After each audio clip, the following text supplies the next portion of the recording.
watching the Legal Minute. Here's Mariana Mancuso. Guilty. It's not what you want to hear from a jury.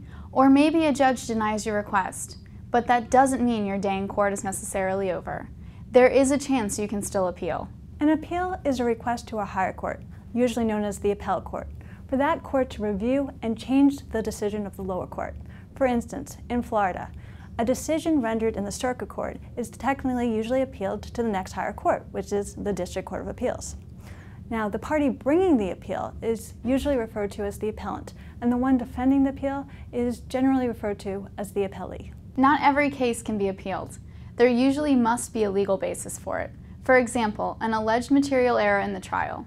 In a civil case, either party may appeal to a higher court. In a criminal case, only the defendant has a right to an appeal. For the Legal Minute, I'm Mariana Mancuso. That was the Legal Minute, powered by NewStation.com.